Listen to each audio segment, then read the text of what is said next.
chegaram em playoffs e eles começaram a virar, tipo, 3-1, né? 3-2.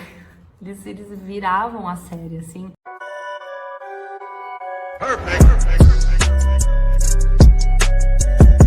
Senhoras e senhores, meu nome é Pedro. Meu nome é Felipe. E nós somos administradores do grupo VC Basketball.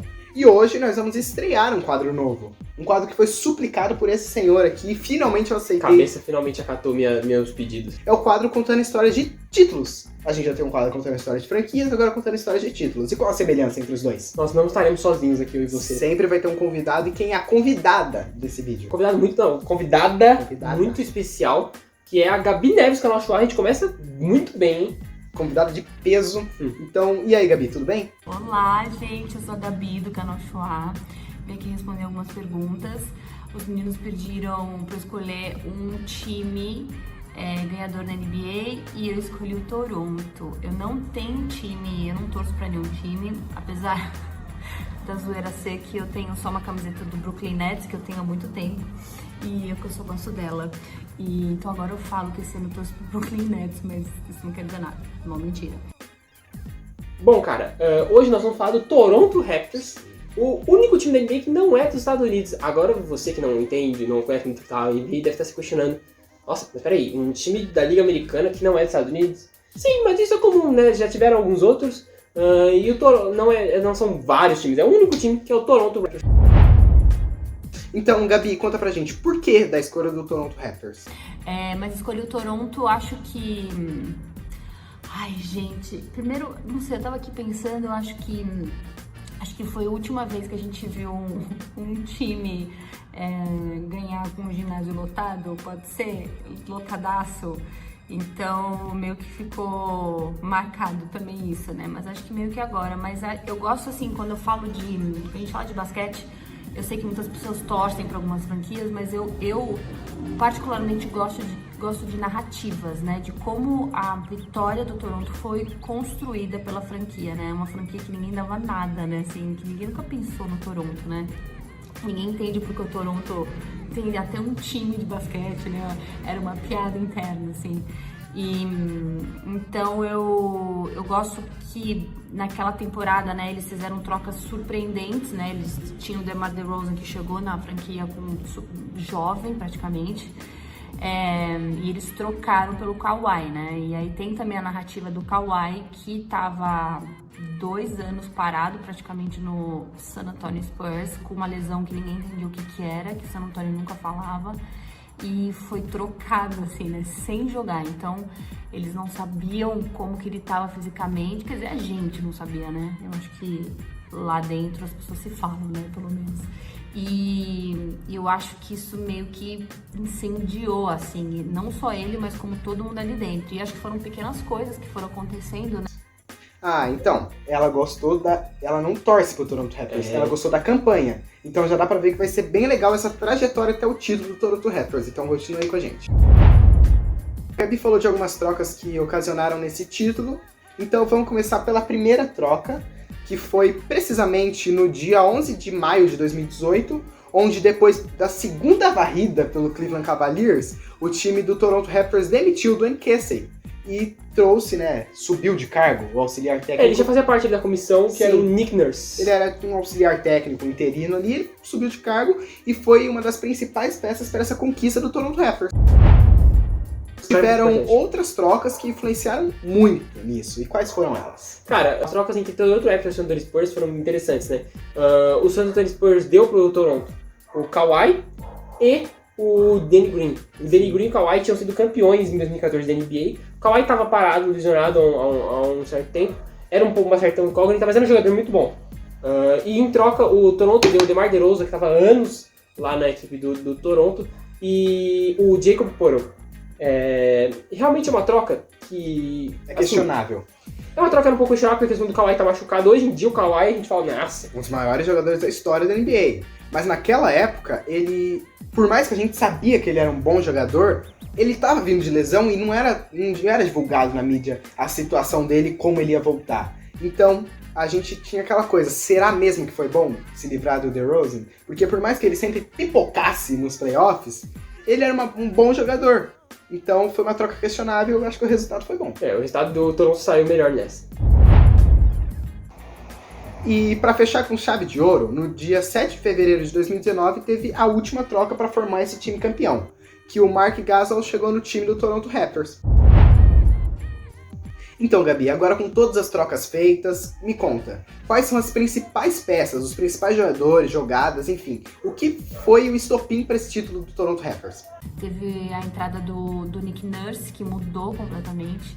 O Kawhi, a gente tem o Kyle Lowry, que continua ainda no Toronto, mas tipo, com o Kawhi também fez uma dupla excepcional. Tem o Ibaka, tem o Marc Gasol que chegou também. Acho que foram todas as pequenas peças que foram entrando. E aí tem uma questão deles acreditarem também que eles podiam vencer, né? Eles chegaram em playoffs e eles começaram a virar, tipo, 3-1, né? 3-2. Eles viravam a série, assim. Isso vai dando crédito pra eles. Aí eles chegaram contra o Golden State Warriors, que eu ainda acho que se o Klay Thompson não tivesse machucado, ainda acho que o Golden State ia ganhar aquele jogo e aí podia ser uma série completamente diferente. Mas, sério, eu me emociono com o que o Kawhi Leonard jogou. Pra mim, não tá escrito, assim. É absurdo.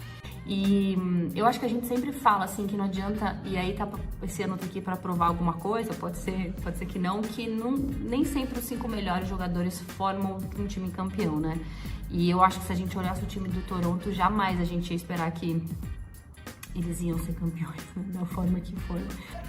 Bom, cara, Gabi respondeu aí, alguns jogadores que nós citamos aqui, de fato, que foram, acho que toda essa junção, assim. E se você parar pra ver, são pequenas coisas, porque tem o Kawhi Leonard que chega contestado, tem o técnico ser demitido depois de perder 2 vezes seguidas. Então são pequenas peças que modelaram esse time campeão. E eu acho que é aquela coisa também, né? O time que bateu na trave várias vezes de playoffs. Sim. 2 pro Cleveland, algumas outras eliminações, era um time que chegava, mas nunca conseguia ir pra frente. E nessa temporada deu certo. Bom, agora vamos falar da temporada do Toronto. Cara, o Toronto ficou em segundo lugar na Conferência Leste, teve 58 vitórias e 24 derrotas. Uma boa campanha. Boa campanha. Ótima campanha. Ele não era ali considerado um time para o título, porque tinha outros times na frente, como o Milwaukee Bucks, por exemplo, que ficou em primeiro lugar. Mas foi uma baita campanha. Uma ótima campanha. Bom, agora a hora dos playoffs. Primeira rodada, Orlando Magic, relativamente tranquilo, 4-1. Uma série sem muito sufoco pro Toronto. De boa. Semifinais de conferência, aí começou a pegar fogo. Philadelphia 76ers de Toronto. Absurdo. O Philadelphia tinha o Joel Embiid, tinha o Jimmy Butler, né? Jimmy Butler ainda tava no Philadelphia. Jimmy Butler foi uma série muito disputada. 7 jogos do jeitinho que a gente gosta, com direito a game winner no jogo 7, cara. Jogo 7. Tudo empatado até o último lance, quando o Kawhi Leonard, de coca, ele tava meio... Não, e a bola, ela ainda bate 2 vezes no ar e cai, cara. Esse é o lance mais absurdo que eu pude assistir ao vivo. Eu lembro de estar assistindo esse jogo sentado no sofá da minha casa e foi lindo. Você tava comendo pipoca, engasgou com a pipoca. Então roda aí pra gente ver esse lance. You gotta be aware of the inbounder here if you're Philly. It's off to Leonard, defended by Simmons. Is this the dagger?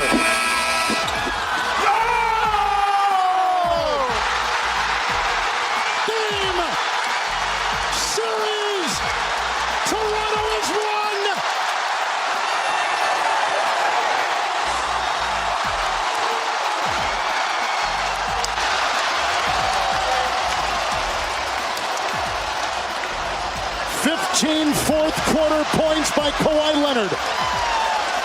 And the game winner, 41 points.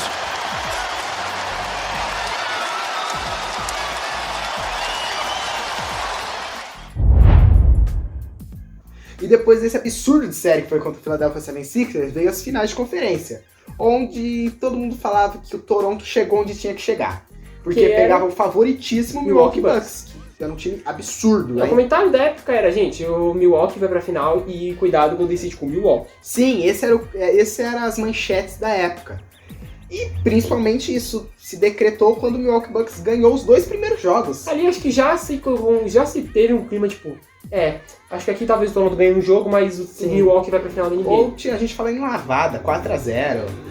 E não foi bem assim não, porque nos 4 próximos jogos o Toronto Raptors virou e ganhou a série por 4-2. Eu acho que ali o Milwaukee Bucks tem um grande apagão e o Toronto Raptors, ó, Sim, aproveitou. passou o rodo. E aí chegaram a NBA Finals contra o time do Golden State. bicampeonato do Golden State Cara, Warriors. o Golden State, além do bicampeonato, tinha jogado as últimas 4 finais de NBA, o time era um absurdo, uma máquina. Até hoje é um bom time com Klay Thompson e Curry, o Klay ainda tá machucado, mas ali foi a melhor fase na história do Golden State Warriors, eu coloco que ali era a melhor fase deles. Acho que sim, ali não tem nem como falar que não foi a melhor fase da história. Sim. Mano, os caras foram pra 5 finais seguidas, só que nessa quinta final, Eles acabaram perdendo pro Toronto Raptors, que o Toronto ainda tá com aquela famosa sorte de campeão, porque viram o Kevin Durant sair machucado, o Klay Thompson sair machucado, que até hoje tá machucado. cara, e vamos falar algumas coisas interessantes.